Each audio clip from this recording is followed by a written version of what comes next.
With the publication of any new book, there's always the question as to how much of the author is invested in the character. The question arose numerous times in relation to my latest book, Normal Dysfunction, since my protagonist is a disturbed, angry, and extremely frustrated individual. The character traits, which are slightly societally disturbing, are hopefully not me. The anger certainly remains primarily within the character, but the frustration is all mine, lock, stock, and barrel. The character feels hoodwinked and betrayed by the false illusion of the pursuit of the American dream. So every emotional outburst or angry tirade is right out of my mind and my experience. It was me who spent my adult life chasing ideals and rewards which don't actually exist. There is no finish line where you're awarded a certificate of security. It's a lie. There is no finish line. Security is a state of mind, not a financial goal. Ask anyone who's lost their pension or their 401k in a Wall Street black hole in the past few years. Financial security provided by a strong portfolio exists only until institutionalized predators find a way, either through legislators or chicanery, to extort your wealth. There are no golden parachutes, bonuses, or bailouts for you and me. Myself, along with every other working class American, was shown quite clearly on the front pages of every newspaper who is in charge of our country and our lives. Any illusion I ever harbored about a representative government evaporated with the first bailout package. Every poll in the country said the same thing. The American people were against it. Most polls well above 90%.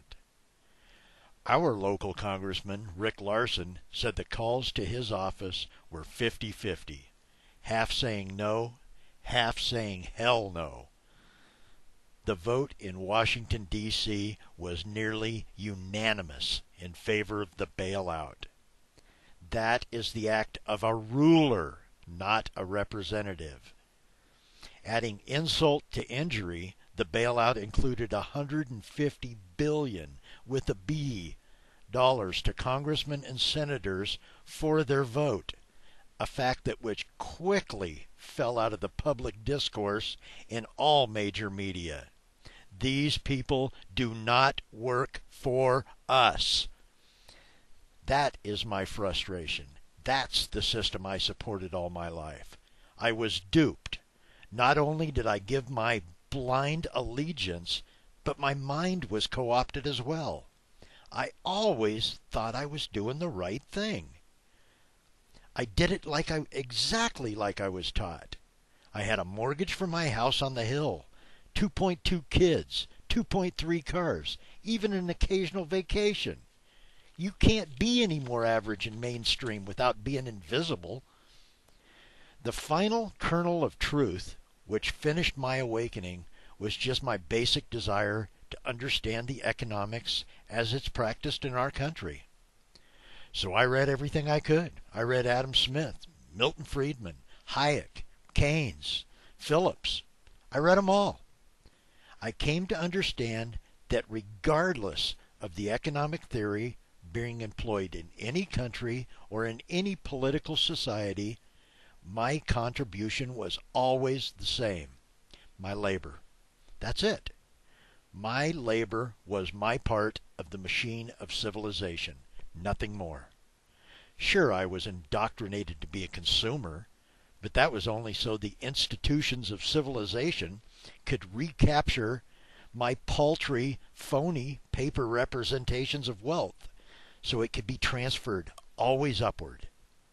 My labor was my only positive addition to the economics of civilization, and I feel betrayed that my lion's share of my labor and my most productive years were spent building the mechanisms of a machine which no longer has a purpose for me.